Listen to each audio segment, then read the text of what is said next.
Good morning. Good morning. It's great to have all of you here, both our campus community and our visitors from off campus for our annual Womack Lecture. It's one of the highlights of the year, and I know that this year will never be a disappointment. I won't make eye contact with the speaker, just set him up. But we welcome our speaker as well, who'll be introduced in a few minutes, but thank you for taking the time to be with us.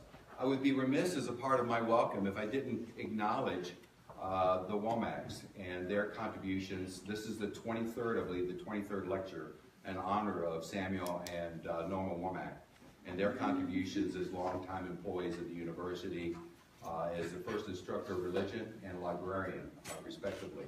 Welcome all of you here. This is going to be a very, I'm sure, enlightening topic and presentation, and it's also wonderful that we're able to connect some of our other elements of our campus together when we have a program like this. In this case, tying it to the Chagall exhibit, but also tying it to our weekly chapel service. I think it's very relevant and appropriate, and it's great when folks from across the campus come together under one umbrella for a very important topic and conversation that we all will benefit from. So again, welcome. Glad to have all of you here. And I'd now like to introduce Reverend Kelly Taylor, University Chaplain, who will offer our invocation. Let us pray. O Lord, our Lord, how majestic is your name in all the earth. We thank you today, O Lord, for the myriad of ways in which you gift your people and your creation. And we thank you especially today for this opportunity to tend to your spirit and to gather us together to share those gifts in a very special way. We thank you for our speaker who comes today. We also thank you for each and every one who is gathered and for the exhibit, the Chagall exhibit that is taking place on our campus. Send your spirit to move among us in a very particular way, that this time might not only enrich our lives, but in the end, bring glory unto you. Thank you for all the good gifts that you give. In the name of Christ we pray. Amen. Good morning. Good morning. Let me add my welcome. I don't think I'll need this microphone. You can hear me back there, can't you? I still have a teacher's voice. I am so excited for this convocation today because it gives me great pleasure to introduce Dr. Britt, whom I had the privilege of hiring in our previous institution 26 years ago when he was a newly minted PhD. I knew then that Brian was an exceptional and effective and brilliant teacher-scholar, having earned his Master of Arts and his PhD from the University of Chicago. After 4 short years of our working together, he moved on to Virigina Tech, where he is today as professor and chair of the Department of Religion and Culture. His honors and awards are far too numerous to mention, except for these few. His year-long DAAD, that stands for words in German that I can't pronounce, for his DAAD Fellowship for Research stay in Berlin, and that was a year-long experience. He's also had 3 stints as a fellow of the Center for Literature and Research, also in Berlin. His Vulcan Teaching Award at Wesleyan College, an award for which I nominated him many years ago, and his election to Phi Beta Kappa at Oberlin College in Ohio and to Phi Kappa Phi at Wesleyan College in Georgia. Dr. Britt, as I told you earlier, is an excellent teacher-scholar. Well, Dr. Britt has offered 5 books, 28 articles, 9 book chapters, and 8 more pages of his CV of reviews and national and international papers, mostly in English, but some of those are also in German. Today, he will speak twice on Marc Chagall's lithographs currently exhibited in our McCune Gallery in the Bethune Fine Arts Building. I hope that you get to see them and such. This morning, he will speak on New Tablets for a New World, the Book of Exodus in Chagall's Moses. And tonight, in this very room, he will also speak on New Tablets for a New World, the Jewish Modernism of Chagall's Moses. Please join me in welcoming Dr. Brian Britt.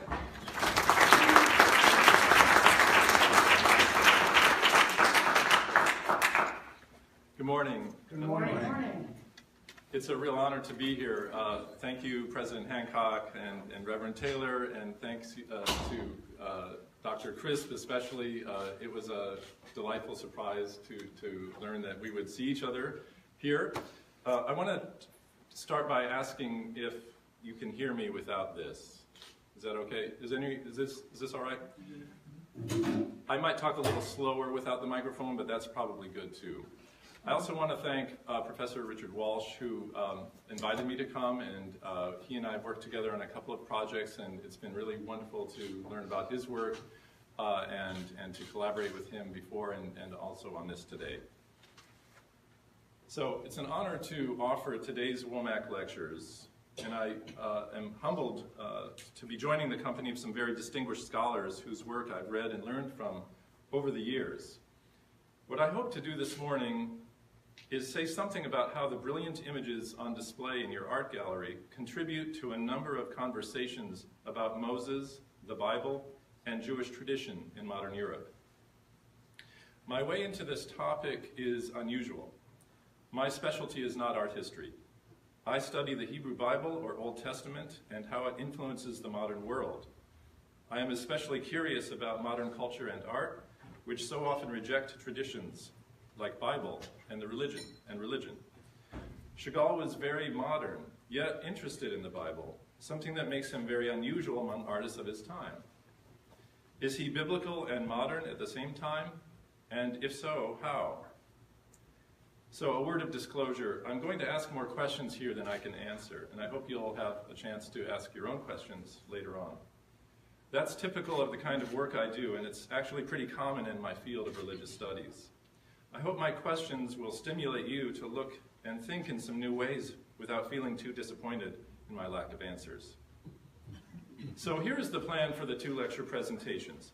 This morning, I will focus on how Chagall's images of Exodus relate to the Bible itself, and I will argue that Chagall is not simply an illustrator translating words to images, but instead a creative artist drawing from the biblical text to produce unique works that invite and challenge our perception of Moses and the tradition of Exodus in our time.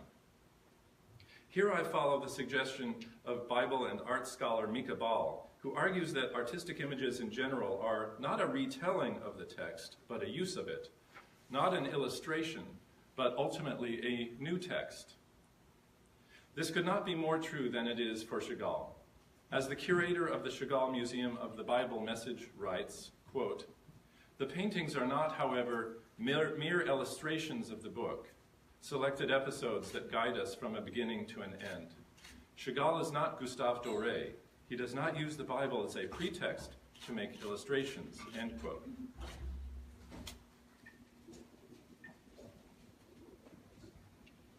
And I wonder if we could lower the lights in the front of the room so you can see better these images. And I'll also have a pointer I'll use. So I'll be showing a number of images. Just so you know, Gustave Doré is one of the most prolific and widely known Bible illustrators of Chagall's world and ours. You can see one of his images here. Technically impressive, completely clear in meaning, but not terribly original, and maybe a little overdramatic. After I place these Exodus images in the context of Chagall's work and world, I will focus on three motifs in the images that draw from the Bible and artistic tradition. First, the so-called horns of light coming from Moses' head. Second, the tablets of the law. And third, the objects and symbols of priestly ritual.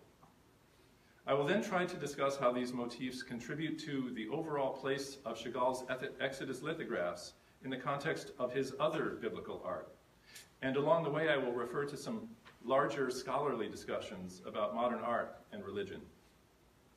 This evening, I want to carry these reflections further to explore how Chagall's Exodus lithographs belong to a kind of Jewish modernism that pushed against the dominant secular art of the Cubists, the Futurists, the Suprematists, and other artists of other isms that drew great energy from rejecting the ideas and inheritance of the past. By embracing and reshaping images from the Bible and Judaism, Chagall produced a distinct blend of traditional modernism, one that had few precursors, but has come to have many imitators. I hope my remarks will offer you some new ways of seeing, enjoying, and think about this series. So, Marc Chagall, his dates, as you remember, are 1887 to 1985, a long life. He grew up in the small Belarusian city of Vitebsk, which had a majority Jewish population, most of whom would be killed under the Nazis. During every phase of his long and very prolific career, the Bible played an important role, so much so that in 1966, the same year he published the lithographs on display here, he donated these and other artworks to the French government, which eventually opened a museum, partly inspired by a chapel in his own town of Vence, a chapel designed by the artist Henri Matisse. The Exodus lithographs come relatively late in Chagall's life, a career in which the whole story of Chagall's biblical art and establish exactly what was distinctive about the images collected here. Instead, let me offer just a few points. First, many of the Exodus lithographs resemble earlier works Chagall produced for a series on the Bible he began in 1931, the year of his first visit to the biblical Holy Land, and that series was completed in 1956. To illustrate the range of perspectives and experiences from his life, let me offer two anecdotes. The first is religious. In 1915, Chagall participated in the custom of seeking an audience with the great Lubavitcher Rabbi Schneerson. His son, by the way, was a very, very influential Jewish leader who contributed to the creation of a whole worldwide movement called the Chabad movement of spreading Judaism to non-practicing Jewish people. So you might have heard of him. And some of his followers, some of the followers of this rabbi's son started to think he might be the Messiah. So in 1915, Chagall goes to see this elder Lubavitcher rabbi to ask his advice on whether to move to St. Petersburg or to stay in his town of Vitebsk. Chagall's returning of that episode, which I will quote later, mixes respect, humor, and irreverence. So it's an interesting episode. Bob Dylan actually did the very same thing with the rabbi's son many years later. Stood in line to meet with this rabbi for the weekly audience. The second episode. After World War II, Chagall served as honorary president of the French organization Movement Against Racism, Anti-Semitism, and for Peace. The U.S. State Department attacked the organization and denounced Chagall as, quote, a painter and a political crackpot. And even though Chagall resigned in 1952 when Stalin executed some of his friends, the FBI prevented him from visiting the United States for the years of 1948 to 1958. So was Chagall religious or political, traditional or modern? He was both. What the mix of modern and traditional perspectives means for Chagall's art and its relation to Judaism is a question I will take up in the next lecture. For now, let me just point out how interesting and original this mix was. Chagall's biblical art moves in at least three distinct, if not contradictory, directions. One is in close dialogue with the Christian tradition, including Christian art. Another is toward Jewish tradition, and the third is toward a highly personal vocabulary of images that draw from multiple sources, including Chagall's youth in the town of Vitebsk and his artistic and personal life in Paris, Berlin, the Soviet Union, the United States, and elsewhere. I do not think we can resolve or reconcile how these three directions relate to each other in his work, but I mention them as a quick way of providing some context for looking at his biblical art. There was one recurring biblical motif in Chagall's art that combines these three sets of motifs, the Christian, Jewish, and the modern personal, more than any other. But surprisingly, it comes from the New Testament. It's the crucifixion. Crucifixion is a dominant and recurring motif in Chagall's art. Why? This is one of the two uncomfortable questions that have bothered me in working on this project. At first, I did my best to suppress them, but as I continued reading, viewing, and discussing Chagall's work, these questions only continued to bother me. So I decided to include them here. The first, on Chagall's use of the Christian crucifixion in his Jewish art, is a focus of this morning's presentation. The other question, which I only posed this morning but hope to address this evening, has to do with artistic quality. Is Chagall's biblical art, with its many charming, colorful images taken from Jewish life and folklore, a bit sentimental, nostalgic, or even kitschy? In other words, is Chagall's work great art or just a kind of Jewish pop? But back to the crucifixion. One of the most famous of these in Chagall's work, White Crucifixion, 1938, is often presented as a confrontational statement about the Nazi oppression of Jews, which was obvious then, even before the genocidal violence had begun. The painting depicts Jesus as a Jewish man wearing a prayer shawl or talit around his waist, and the shocking scenes around him depict violence against Jews and Jewish religion. By including many of the familiar elements of crucifixion paintings, the focus on the suffering body of Jesus, the gathering of family and followers beneath the cross, and the use of contemporary landscape and clothing, as in this Dutch painting from around 1500, Chagall echoed Christian artistic tradition while challenging it.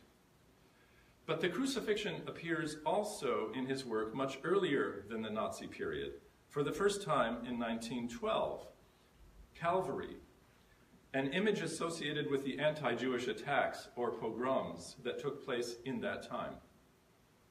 Notice how this image shares some stylistic qualities of Cubism, but more interesting for us is that Jesus is depicted as a child, and according to the scholars, the figures below the cross include representations of Chagall's parents. So the question why Chagall returned again and again to the crucifixion motif has something to do with Jewish suffering, since he repeatedly depicted Jesus as a contemporary Jew and often surrounded him with other Jewish figures and images. But we might still ask why this Christian figure is so prominent in Chagall's Jewish art. The reason I think it's vital to this conversation is that a crucified Jesus forms the central image of a painting Chagall called Exodus, 1966, the same year as the collection of lithographs on display. I'll return to this image later, but please note for now how this image is a triumphant Christ. If you're familiar with different ways of doing the crucifixion, this is a triumphant Christ indicating victory over death. But the title of this one is Exodus, and it's from the same year as the series. Chagall was certainly not the first Jewish artist to depict Christ. According to art historian Susan Goodman, Chagall was, quote, tapping into a tradition within a Jewish visual arts of depicting Jesus as a Jew, which went back to the late 19th and early 20th centuries in Russia, end quote. Note how one such image, Maurice Gottlieb's Christ Preaching at Capernaum, like the White Crucifixion, also depicts Jesus wearing a traditional Jewish prayer shawl. So that painting is from 1879. More on this later. Okay, now I'm going to move to the three motifs I told you I was going to talk about. And the first of these is from this biblical text that leads to artists to depict Moses with horns of light or horns or shining face. I wrote a book called Rewriting Moses that considers how the biblical Moses influenced images of Moses in fiction, film, modern art, and modern thought and art. I limited my discussion of visual art to a single passage of Exodus, one that Chagall does not illustrate, Moses wearing of a veil in Exodus 34. What Chagall does show is a detail from the same episode. Here, after the golden calf story in which Moses destroyed the first set of stone tablets, Moses returns from Mount Sinai with a new set, and this time there is something odd about his face. And here's our text. When Aaron and all the Israelites saw Moses, the skin of his face was shining, and they were afraid to come near him. When Moses had finished speaking with them, he put a veil on his face. But whenever Moses went in before the Lord to speak with him, he would take the veil off until he came out. And when he came out and told the Israelites what he had been commanded, the Israelites would see the face of Moses, that the skin of his face was shining. And Moses would put the veil on his face again until he went in to speak with him again. The key phrase here is the one that's translated, the skin of his face was shining. A famous mistranslation of this text by the Christian Jerome in the 4th century, and this translation was very influential, of course, leading to the Vulgate and Christian translations later. A famous mistranslation of this text led artists to think Moses had horns or horns of light coming from his head. A famous example is Michelangelo's Moses. First, I want to show you a veil. The veil is almost never shown, and that's the one that really interested me, and I found this in a medieval illustrated Bible where you can see both the horns and the veil that's in the text. But there are very few artists who illustrate the veil. So enough about the veil. Back to the horns and the horns of light. A famous example of the horns or horns of light is Michelangelo's Moses. In some later images of Moses, the horns take on a derogatory character, like the horns of a devil, or in this image, for example, that depicts Moses with a broken staff and the tablets of the law slipping from his hands. So in this Christian image of Moses, you see that Moses is shown on the right, typically in this allegorical setup, where this is a representation of the church or ecclesia, and this is a representation of the Jewish tradition known as synagoga. In some paintings, synagogue is depicted otherwise, but here Moses is depicted with those horns, but in this case, he's depicted in a derogatory way, as a sort of failed religion, or leader of a failed religion of some kind. Chagall's Moses has the horns of light, and they show up long before the episode of chapter 34. For example, this image of the burning bush. This image from early in the book, of course, chapters 3 and 4 of Exodus, is fascinating also for the fact that the name of God, never pronounced by pious Jews, appears in the sun. So these 4 letters, read from right to left, are the letters that are actually disclosed in that story of the burning bush when Moses asks God for God's name. And so it's an interesting decision artistically for the name of God to be placed there with the burning bush below. Of course, the burning bush story includes the disclosure of this name, which is sometimes translated, I am who I am. In a gesture that respects the commandment not to depict God, Chagall uses the divine name frequently, as in this image of the creation of Adam from earlier, a 1930 image. And this is not a great reproduction, but you can see the name of God there as well, and an image of the creation of man from the book of Genesis. The second set of motifs I want to look at with you is tablets of the law. If there is one biblical object most of us recognize from Exodus, it's the tablets of the law. If you've seen the great biblical epic 10 Commandments, you've seen Charlton Heston holding these 2 tablets in a shape that's familiar from centuries of art history. One other interesting detail here, Cecil B. DeMille worked very hard on the details of this film, and he did 2 versions of it. This one from 1956. What we would today call highlights in the actor's hair are a kind of gesture to these horns of light. They didn't actually put the horns there, but they did highlight his hair in some fashion to sort of imply that there was light coming out. Okay. Chagall's depiction of the tablets is fairly conventional, but notice how the tablets are handed off by an angelic figure to Moses, and how light draws attention to them.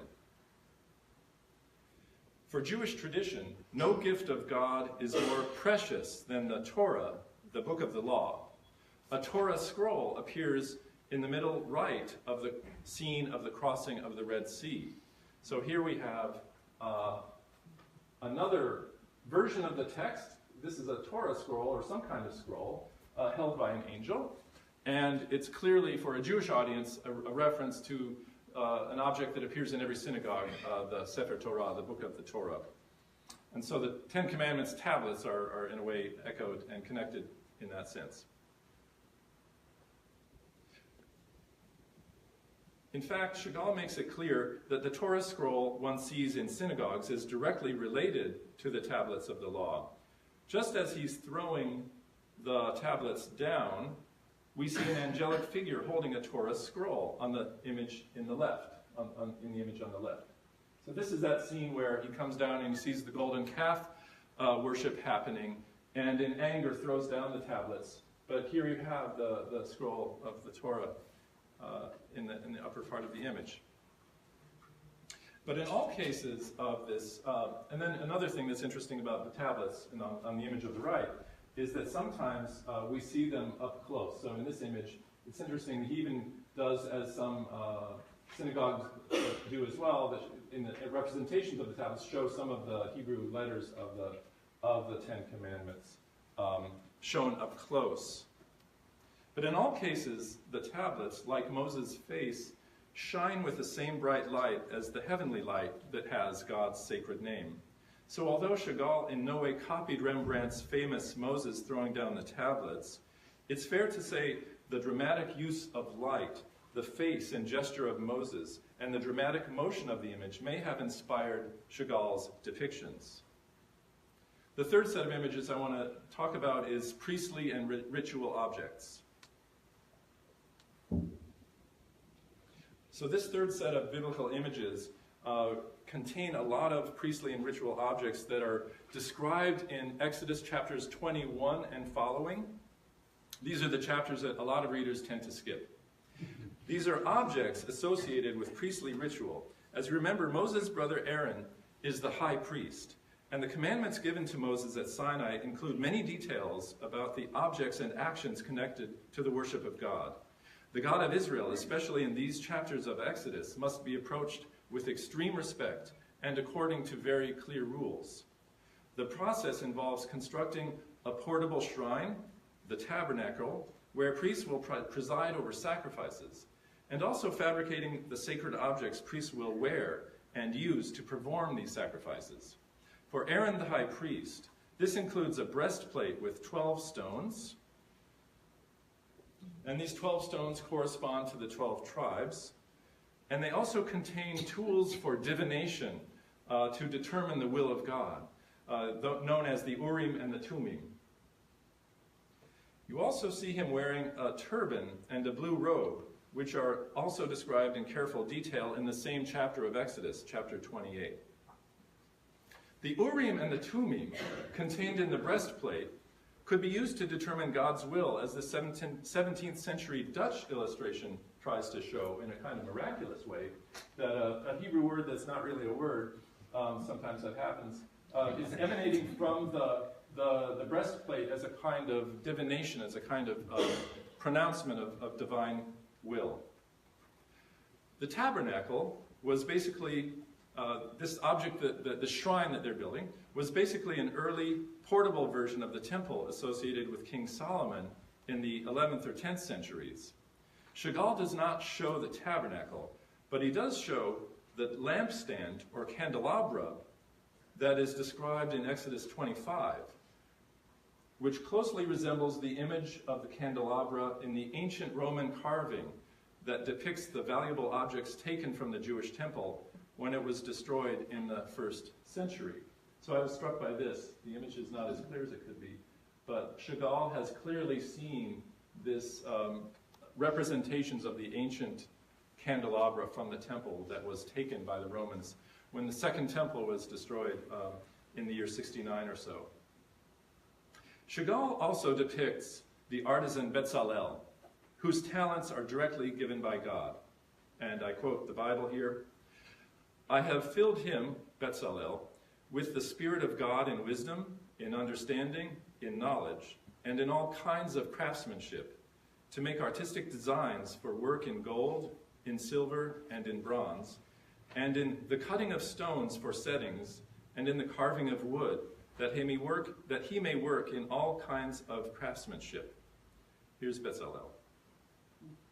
Bezalel and his assistants are charged with crafting the tent of meeting, the tabernacles, the altar, and the priestly utensils and garments. He is the prototypical Jewish artist. In fact, the most important art academy in Jerusalem founded in 1906 and visited by Chagall in 1931, was called the Bezalel School of Arts and Crafts. This image, which depicts the great artisan, also shows a number of religious objects familiar from ancient and modern Judaism. The star or shield of David, the hands in a priestly blessing that are made famous by Star Trek, the candelabra, and the kind of crowns that often go on top of a Torah scroll. Here, the crown is both shown on, I'll show you with the pointer, shown both on one of Chagall's beloved birds. He loves this bird. It comes back over and over again, as well as with these lions here. So that kind of crown often shows up on a Torah scroll, and you can see an example of that here. Here is a Torah scroll on the right with crowns covering it. And on the left you see a carved door to a cabinet known as an aron, which is used for storing the Torah scroll in every synagogue. They don't all look like this. Featuring a crown and a lion along with other creatures and vegetation. So you see the crown here, you see the lion or lion-like creature there. So those are images that would be familiar to Jewish observers, Jewish audience of these images. The unusual choice to depict these objects of ritual indicates the importance to Chagall of priestly religion, which continued to inspire Judaism for centuries, and his interest in the artisans and beautiful objects of ancient Israel. As Chagall depicts it, the priestly religion of ancient Israel continues and coexists with the Judaism of his day. As an artist, Chagall saw himself as part of the tradition of Bezalel and as an advocate for Jewish art to the Gentile world.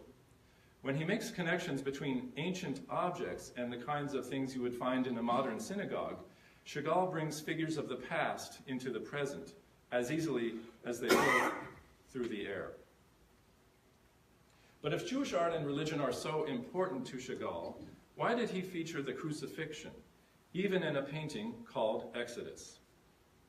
Chagall was fully aware of how Christian art had sometimes depicted Moses and Exodus as stepping stones toward Christianity, sometimes even portraying Judaism as deficient or an obsolete religion to be overcome or despised.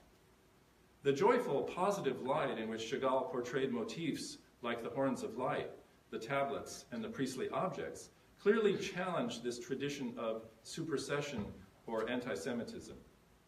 So if Chagall is consistently positive about ancient and modern Jewish tradition, what is he doing with these crucifixion images? The Exodus crucifixion painting has little to do with the lithographs on display here, but there are three comparisons I'd like to point out. One is that Moses sometimes appears below another figure in other images, as in this one, where Moses is shown below an angel leading people to the Red Sea. So just as Moses here on the right and below is on sort of lower in the image, likewise he's lower in one of our images. Not always the top or the central figure.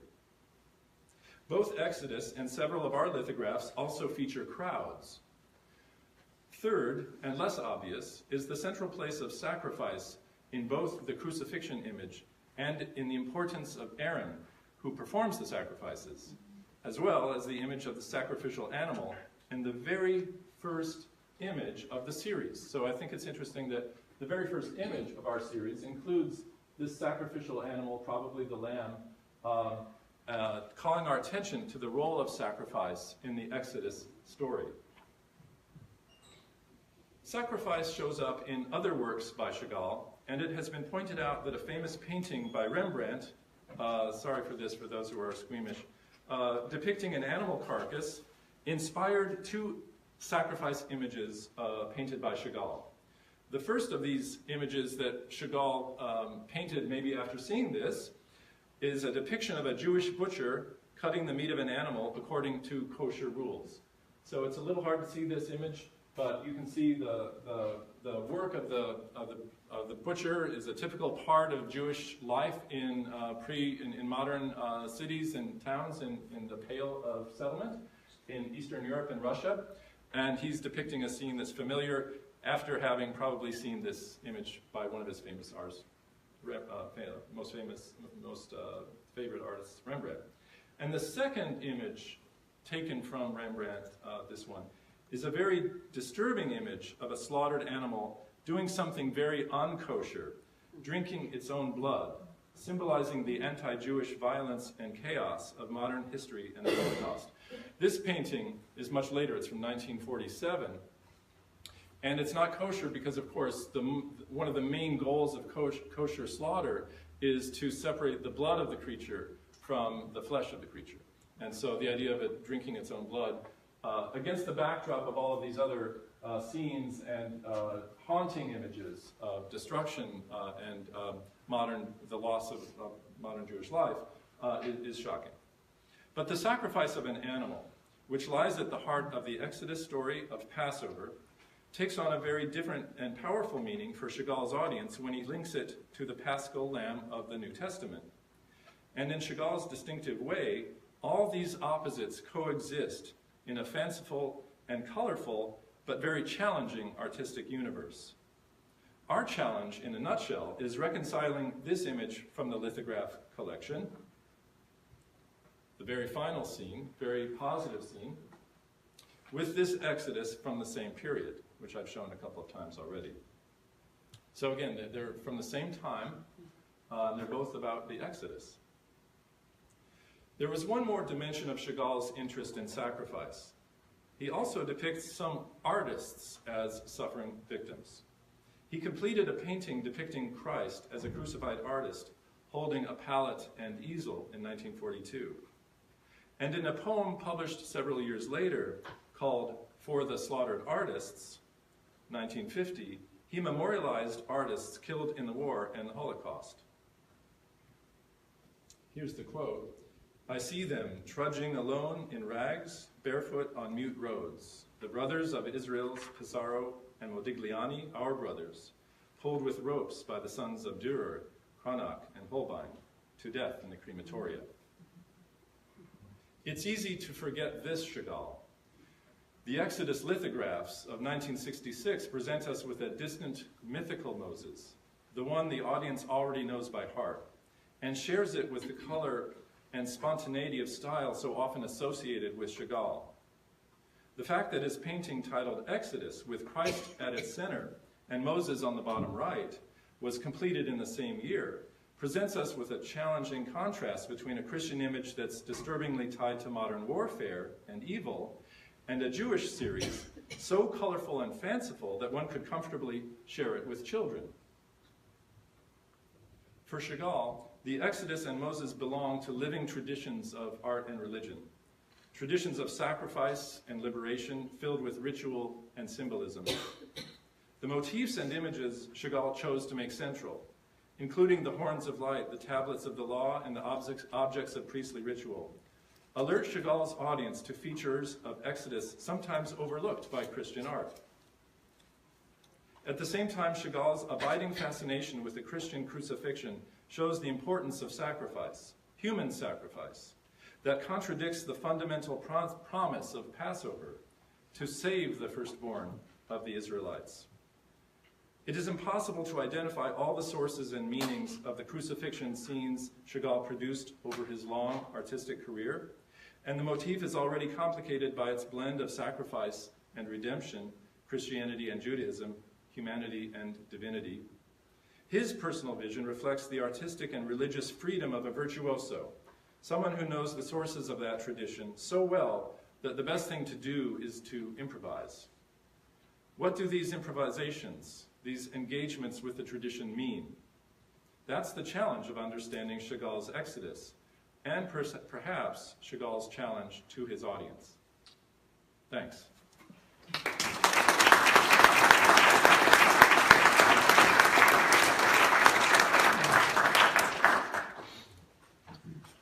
Thank you, Dr. Britt. We have a few minutes for questions if someone in the audience has a question they'd like to ask.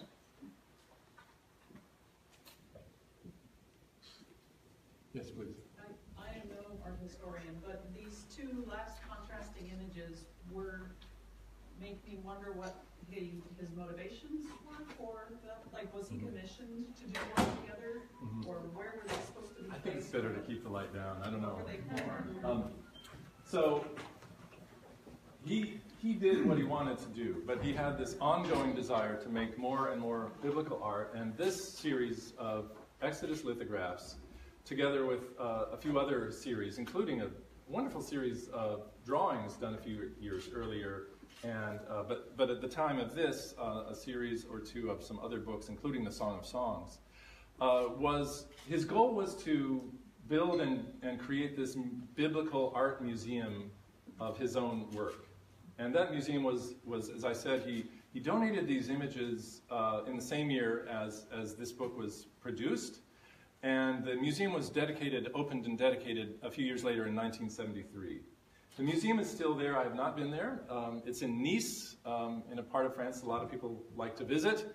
And it contains other work by other artists as well now.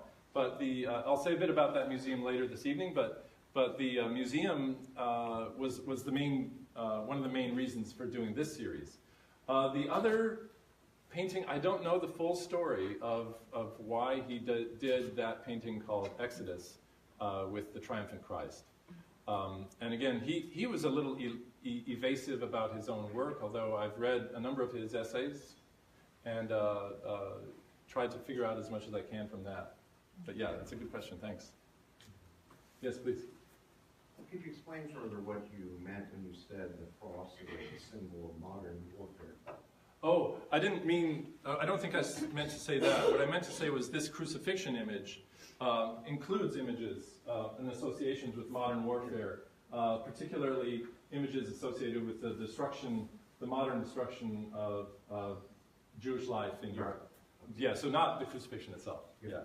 But the association of the crucifixion with those images. And again, important to note, triumphant crucifixion in this case, as opposed to the 1938 one, where it's a very different kind of, more of a suffering Christ. Right. Mm-hmm. Yes, please. Most people never associate the crucifixion with Exodus, and that is kind of surprising to me. Could you explain a little bit about it? Would you kind of go why the artist would go to that point? Well, that's my question for all to ponder. But it starts with the fact that this one's called Exodus. You know, I really think that it's, of course, it could also be an echo of the fact that there was a ship called Exodus that had refugees on it that went to Palestine. But I think that's a detail that may or may not solve our problem. I think it's a real problem. My attempt to solve the problem is to connect sacrifice and liberation in the Exodus story, but also all of that to the crucifixion. He loved Christian art, and he loved Christianity, and he loved Jesus. I mean, he talked about love. He talked about universal love all the time. So he was not a typical sectarian person in any sense. Right. There's an awful lot in the Old Testament looks forward to the crucifixion, especially Isaiah and some other books and prophets. But you would never think of Exodus in that vein, or I wouldn't. I don't know. Mm-hmm. Yeah, the connection, of course, the strongest, of course, textually speaking, is, or at least historically speaking, is this connection of the Passover and the Last Supper as a Passover celebration, and Jesus as a Passover or Paschal Lamb. Yeah. And so I think that's a connection he's inviting us to make. And I think he's inviting us to consider how sacrifice is a reality in our world, and a disturbing one, but at the same time can be connected to some kind of promise of liberation or promise of redemption. Yes?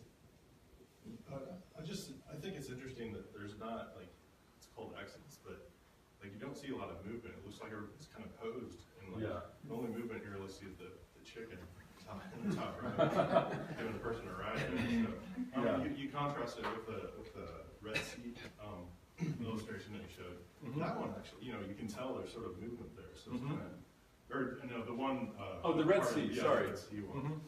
And so I think that's interesting as to call it Exodus, and it just seems like it's just sort of static. That's nice. Yes. Yeah, that's a nice observation.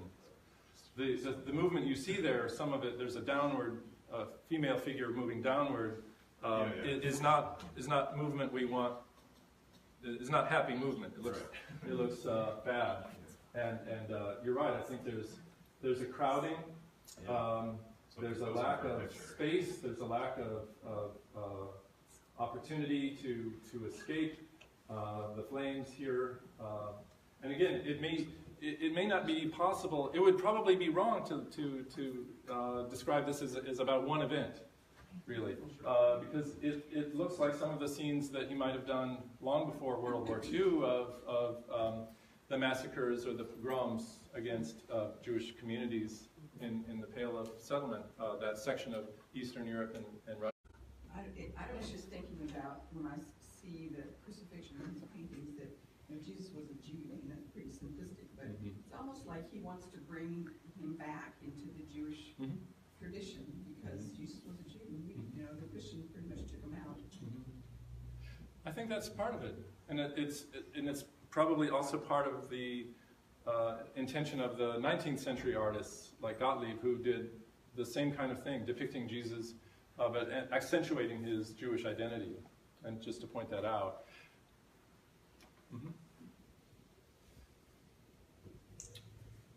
Thank you very much. Thank you, Dr. Britt.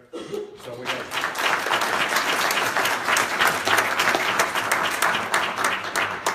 Thank all of you for coming, and we have one more opportunity this evening. We'll have a little bit more free time this evening that we can ask more questions.